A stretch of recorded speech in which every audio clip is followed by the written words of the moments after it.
Hello everyone, it's Silver. This is RUNGORE. So RUNGORE is an interesting combination that I've never quite seen done like this before. It's an auto-battler, but it's also a deck builder, but it's not turn-based or anything like that. It's kind of like what you would get if you combine something like Slay the Spire with something like Loop Hero. So the basic way that it works is you will choose a character. Every character is very different from each other, so your choice matters a lot. They all have completely different decks of cards, as well as a different starting artifact that sort of determines their theme or how they work in general. And then once you've picked who you want to play as this run, you'll choose a location. And this is one of the first cool parts of the game. In a lot of roguelites of this sort, you start in the same place every time, and then you go to level 2 and then to level 3, and then if you die, you start back at level 1. However it's structured, generally speaking, you start at a specific beginning level each time. But in this game, you actually don't do that. Instead, you pick from any of the areas you've currently unlocked. Beating an area will unlock the next one, and if you die, you still keep it unlocked, and you can start there if you want to with any character. Each area is meant to be started as its own sort of mini adventure. You don't have to do them all in one go. I think this change will appeal to a lot of people that don't enjoy roguelites because they don't like the repetition of starting in the same level every single time and having to get past it just to get to the parts that they have been failing at. This means that every area is sort of its own self-contained adventure, and you can start each one at any time with any character, which is pretty cool. Once you choose an area to go into, your character will automatically run to the right and encounter enemies and automatically fight them. Every character has a certain amount of maximum health, a certain amount of attack power, which usually varies a little bit between attacks, and a certain attack speed. And each enemy also has a certain attack speed. They have their intent above their heads, Slay the Spire style, so it shows you what they're about to do, and then this blue bar under their health gauge will fill up, and yours will as well. And once it's full, they'll do whatever it is it says they're going to do. So all of this happens automatically. This is the auto-battler element. You don't really have any direct control over this. You can't tell your character what to do specifically. They will by default auto-attack at a specific rate. However, you also have a hand of cards. Now notice I said a hand of cards, not a deck of cards, because you don't actually have a deck in this game that you pull from.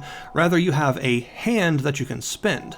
All you gotta do is drag a card up to the screen and it will automatically use it. And cards do not have a cost. You can cast as many of them as you want to as fast as you can drag them. So you can actually empty your entire hand in a couple of seconds just by rapidly dragging everything if you want to. However, you may think this would make you absurdly powerful, having a hand of free cards all the time, but there's a catch.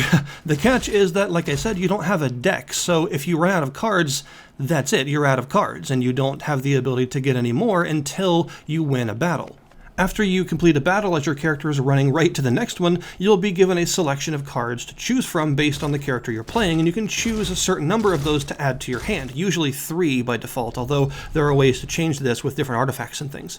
So this means that since you don't have a deck that you're constantly refreshing and pulling from, you have to be careful, you have to be strategic about using your hand, since once it's gone, and you won't get any back until you actually defeat an enemy. This means you want to understand the enemies you're fighting and only use the cards that you feel you need to use rather than just dumping your entire hand instantaneously, because you technically can, because you might want to save some of those cards for the next enemy or the enemy after that and actually have more of a varied hand of possible option answers with you at any given time instead of just constantly dumping every 3 cards that you get for every battle. However, every character also has 3 different equipment slots, a weapon and a hat slot basically, and some boots. And every character also has a specific different set of equipment that can appear for them and not for anyone else. Although I think some characters do have cross-compatible equipment, but it sort of depends. A lot of it is character specific. And sometimes when you're in between battles and you're given that list of cards to choose from, some of the cards will instead be these pieces of equipment. And you can spend one of your card picks to instead grab a piece of gear. And these are really good to have because, of course, they're not spent like cards, whereas once you use a card, it's gone. When you have a piece of equipment, it stays with you for that entire adventure. Cards and equipment also have rarity to them, and unlike in a lot of deck builders, in this case higher rarity is often just better, and in fact when it comes to equipment, higher rarity is just flat out better. Every piece of equipment is actually a set of like 4 or 5 different pieces that all do the same thing but better than each other as you go up in rarity, and if you choose a piece of equipment you have a higher likelihood that the higher rarity version of that equipment will appear later on in the adventure, and you can keep upgrading it to its better and better version. There are also some cards that will upgrade every time you play them, so if you're able to keep getting copies of that card battle after battle, it'll just keep getting better for every time you've played it. As you're going through a level, it'll show you what enemy you're up against next. It'll show you, like, what they do, if they have any sort of unique passive, and what their stats are and stuff, so you can do a little bit of preparation in terms of what you're about to come up against. And also there will be these random events that, like, Slay the Spire style multi-answer events that you can choose between different things, and these can be really rewarding, but they can also be very damaging sometimes. So you do have to be a bit careful about how you answer them, but they, generally speaking, are a good thing and have a lot of different possible benefits. Like, even the ones that can hurt you still usually have some benefit. Like, for instance, there's one where you'll come across a cactus, and you can choose to hug the cactus if you want to. If you choose not to, then you'll get some free cards, but if you choose to hug it, it'll hurt you.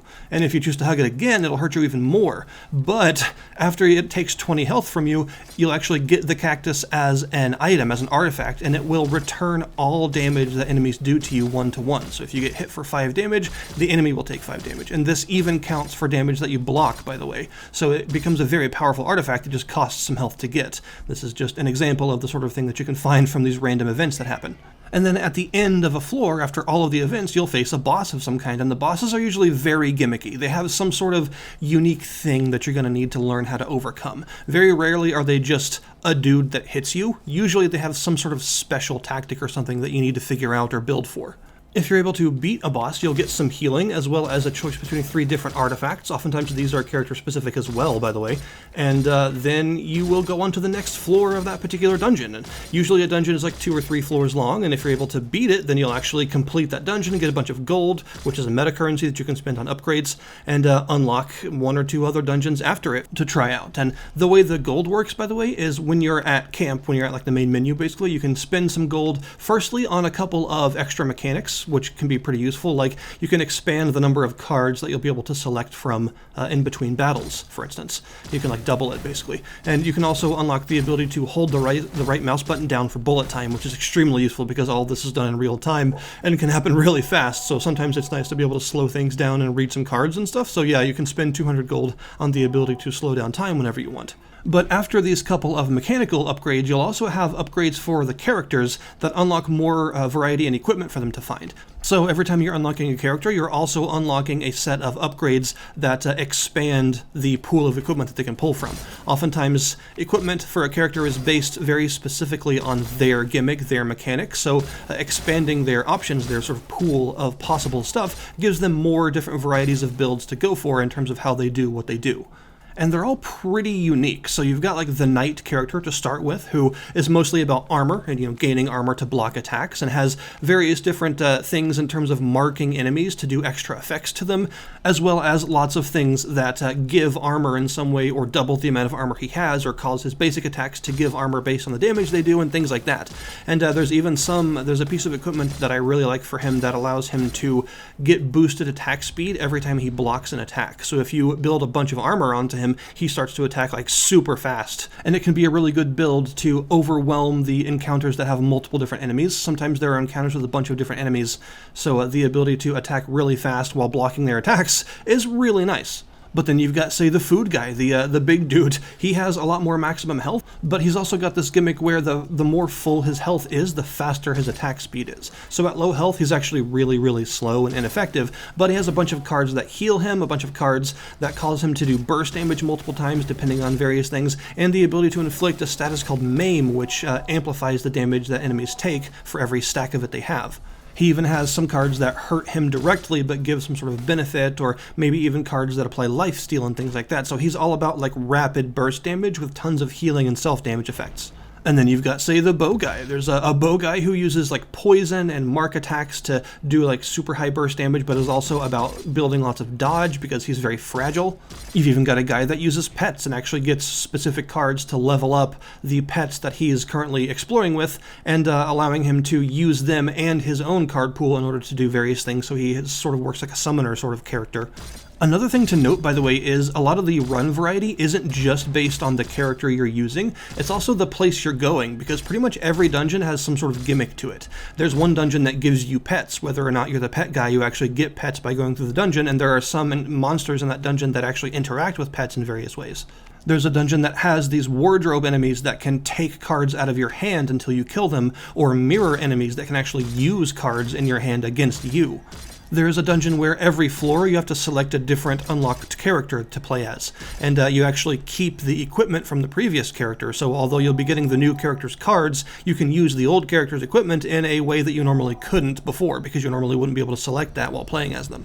So this means the game has just a ridiculous amount of variety. It's basically its main focus, as far as I can tell. It's focused on run variety. It wants you to have very repeatable, very interesting runs where every character is vastly different from every other character and every dungeon is vastly different from every other dungeon, which is why it actually keeps track of each individual dungeon, which of the characters you've beat it with, because each combination of character and dungeon is sort of its own challenge. It is a very difficult game. It's a very frantic game because everything is real time and you've got to keep an eye on these cards and when to play them and stuff without a cost, all in real time, usually with like fast reflexes and stuff. It takes a little bit of getting used to, but you can get used to it after a little bit. It just takes a bit of doing because it's so frantic.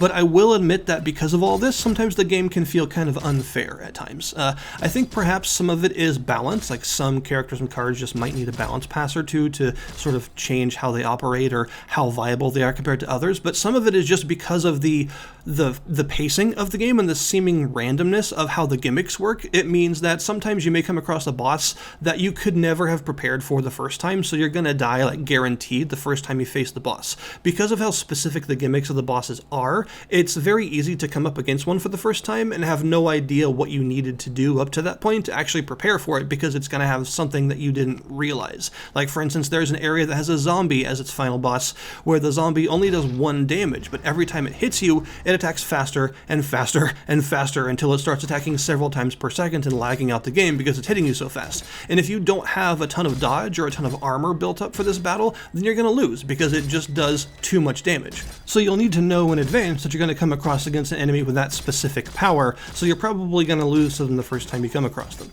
Another example like this is the Fractal boss, which has 10,000 HP for some reason, which is a ridiculous amount, and also does 100 damage per swing, which is more health than most of the characters actually start with entirely. So unless you built up like a really fast attack speed or a really high dodge build or something like that beforehand, it's probably going to kill you because that's just an obscene amount of health to whack your way through like 4 damage at a time. So you're going to need to know kind of in advance that you're facing off against something that specific, so that all of the levels beforehand you're building up towards that eventuality that you're going to be facing off against this 10,000 damage health wall. So the game does have some moments like that that are maybe a bit unfair because it pits you against some sort of really hugely gimmicky boss that the very first time you encounter it, you're probably not going to know what to do or what to have done before you actually encounter it, so it's going to kill you. And this means that some areas have incredibly difficult final bosses because you have to go for a really specific build depending on what character you're playing in order to be able to beat them. So the hugely gimmicky nature of the bosses and how different each character is mechanically, it means that some character dungeon combinations are drastically more difficult to complete than others, just because of what you're going to be going up against and what types of things that character can actually do. So you could say that the game's best point, its huge variety, is also perhaps a downside, because this variety means that some of the combinations of characters and places are going to be so unexpectedly difficult compared to others that they're going to really stand out in mind as being maybe a little bit unfair.